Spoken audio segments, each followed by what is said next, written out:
because there's the song TAKATAKA. And Sifu. Yeah, no. So then you Yes, when you handle it, you don't. Yes. Don't restate. No. We're not going to talk about the lyrics. But first, how did you become aware of it? Did people bring it to your attention? How did you become aware of it? And then, of course, speak to us about this song in the context of everything that's been happening, with women being killed in the country lately. So how did this come to your attention? Absolutely, and I think actually that's a context. Yeah. Ideally, we do not deal with music, particularly audio. Right. We it's not our purview because we are Kenya Film Classification Board, established under Films and Stage Plays Act Cap 222. The definition of film in the Act is audiovisual. Yes. So there's a sense in which we don't regulate radio, except in the powers donated by the programming code under CA, which says we shall rate all the TV and radio programs for free to air. Okay. So that is donated, but principally we regulate audiovisual. So when there's music produced as audio alone, we take time and we refer it to the authorities, including the police, because we may not be able to sustain a charge, by our law. Absolutely. And that's what happened in this case. Obviously, from day one, it was a bad song. It is in bad taste.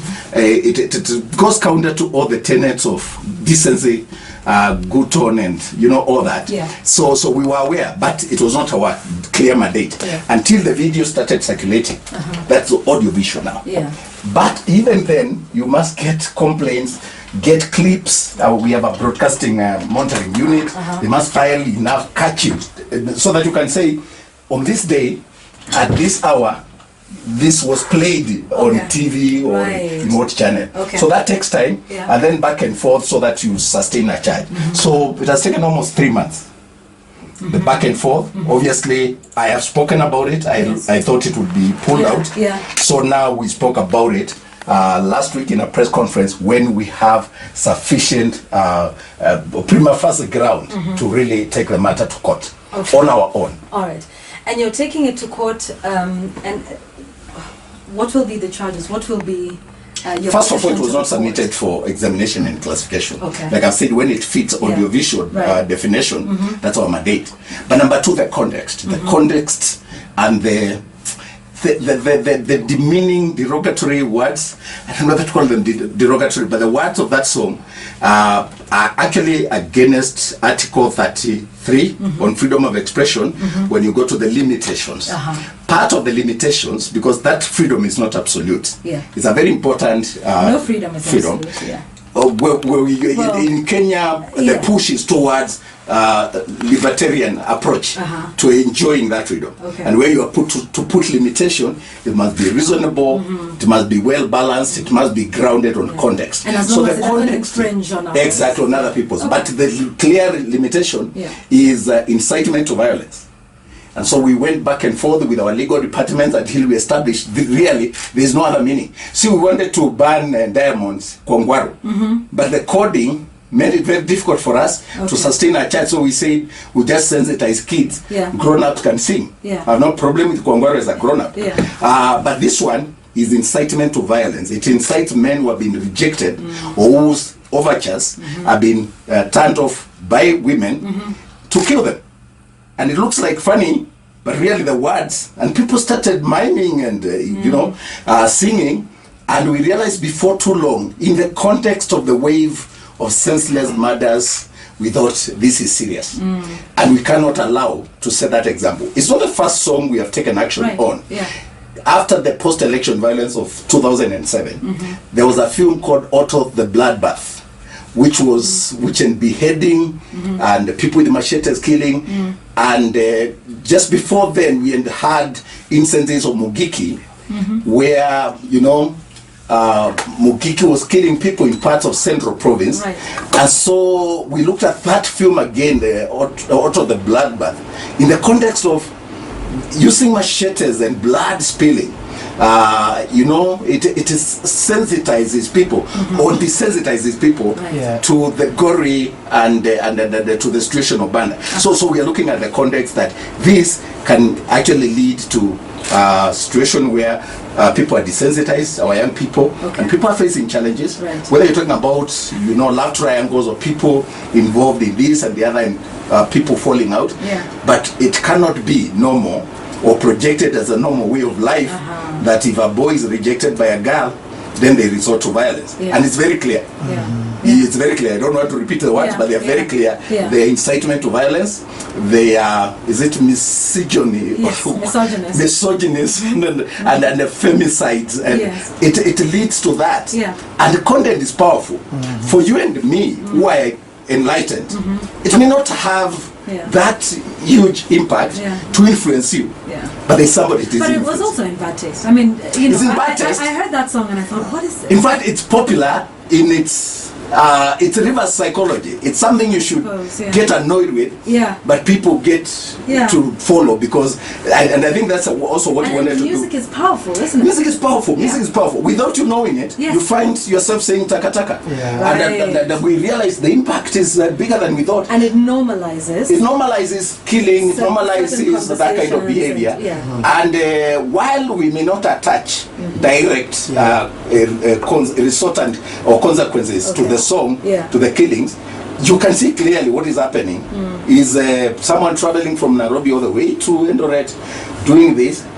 The context is not acceptable to allow a song like that to play in public broadcast. That was the context. Yeah, that's how we appreciate that. But vijana ugonjwa nauliza, ever since the release, it's been played for quite some time. I think it's over 6 months, if I'm not wrong. It's about 4. The question is, kwa nini mlingojea mpaka this particular time so that mka take the action that you took? Yeah, because like I said, first of all, once you hear there's a song like that playing probably on radio, you want to say it's not directly on my date, but also you want to give complainants a time to file, because while we can initiate, most of the time it works better when there's a complainant. Otherwise you go to the police station and they will ask you, so who is offended? Who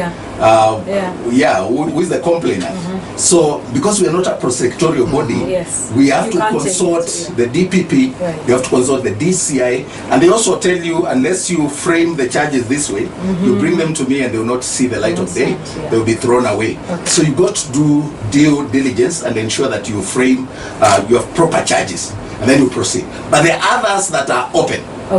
What, for example, Kofi Olomide did when he was here, we looked at it and said, no, this is a big model, role model, global icon, beating somebody. Actually, the last that straw. Was assault, so the last straw. No, but he came here. Actually, we got him from here. He came here and said he was dealing with a pickpocket, which again was messing our brand, because you are saying at JKI they are pickpocket. So it picked another dimension on the interview, and I was told, apply Cap 222. So I said, look, Cap 222, I will have to cancel the concert because it's film and stage play, so I can come in under the stage plays.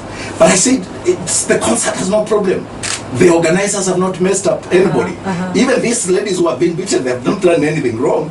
It is Kofi Olomide who wants to send a message, you don't do this to women. So get him out of the studio, get him to the airport, process a ticket, Nairobi, Kinshasa, let him feel the pinch, come back. He will love him. I mean, I listen to his songs, but he's that big. To whom much is given, much is expected. So that was the context. Some react immediately. Others, you buy time. And you said you looked for the artist of this song? One? Yeah, and you've... After, you know, because we didn't want, if there's a crime, and we were looking at, is there a crime? Do the words mean what he's saying? Is there a hidden meaning? Like I've told you, Kwangwaru, we did our consultations and we left it alone. But now, kids are singing in school, and their mothers are taking phones and kids are singing in Nama, and they're clueless. They don't know the context of that song. They don't get the context, but they are singing it. Admittedly, and their mothers are taking, you know, the kids are singing, very small kids. So now it raised concern, and we banned it from being played in schools. Okay, so when have you found the artist? Did you? Yeah, we got to the studio. We got to the studio. A letter has been delivered. Okay. We have also recorded a statement with the police. So if he doesn't show up, if he comes, I think he needs help. So we can package him to utilize that talent positively. Okay. We are not out to. We have never arrested anyone. By the way, I was coming to your question. Yeah. No. I have been in KFCB. Yvonne, you interviewed me 3 years ago. I mean, and by the way, that issue of Netflix picked a life of its own. It did, didn't it? If you look at it, we have never arrested any single artist. Right. Not over my lifetime. I mean, I remember I used to be the Secretary General of the Kenya Union of Journalists. I mean, I made a name, even where I am now, is because of the work I did when I was Secretary General of KFJ, then I became Director of Information. So these are things I believe in. Freedom of expression. If you look at even my own life, I actually do things where I express myself freely more than most public servants would. That's right, you're on Twitter. I'm outspoken and I write, I express myself. What I believe is right and is within the purview of my freedom, I exercise it. And I also want to believe that journalists have a right and artists have a right to express themselves. The call we are making is, it doesn't have to be dirty to sell. Don't have to make it controversial. You see the narrative that when a dog bites a man, it's not news, but when a man bites a dog, and so we push ourselves towards the agenda of man bite dog, and it's when now people bang the table, insult each other, and you are conditioning even politicians and artists to think for their items to see the light of day, it has to be dirty, it has to have sex, it has to have some funny words. And that's what we are saying, no. You need to step back and say, do these things contribute to what we are seeing in society? Does it prick our conscience? Because even what you announce every evening, or our TV stations, it's not just statistics. Ivy is dead, and another one. Those are not statistics. People. And so there is a sense in which we should ask ourselves, what is the contribution of the content that we are watching, what our young people are watching? To what's happening in society. So what we do normally, create public discourse. And guide that discourse, but we also embark on research so that our policy pronouncements are based on something solid. And that's why we are not quick to pounce. So I might tweet like Trump. We will get back to that. We will get back to that. And also you causing, public discourse. We will talk about that, including another artist that you have been quite outspoken about, Akothe. We'll speak Leave about my sister alone. I know she changed. Imagine how we are embarking on a different. We'd like to hear about that. We'd like to hear about. No, honestly, I've been following, and I'm convinced that she's deliberate about what she's doing. She's rebranding. And I think, and we are discussing as a board. Thanks to you. I'm not saying it publicly. This is the first time. Do you think that's because of people think it's a Mutua effect? I do not believe so, but I think we are very candid and open. Do you want even to call it confrontation? We will talk about and all sides of the story. We will talk about that. From there, I started seeing, like now, our mission to Turkana, the helping, and I was like, this is what icons, societal, Oh no, we have a lot to talk about, Daktari, when we come back. We'll talk about Akothe and the Mutua effect. I like that. And we'll also talk about, you're outspoken about your moral values and whether you think you are the moral policeman of this country, and whether you set us straight when things are going haywire. We have lots more to talk about. We're here with Dr. Ezekiel Mutua. He's the CEO of the Kenya Film and Classification Board. Your questions on Twitter, remember to use the hashtag Hot96Drive. We will be back with him in just a few. Some music first.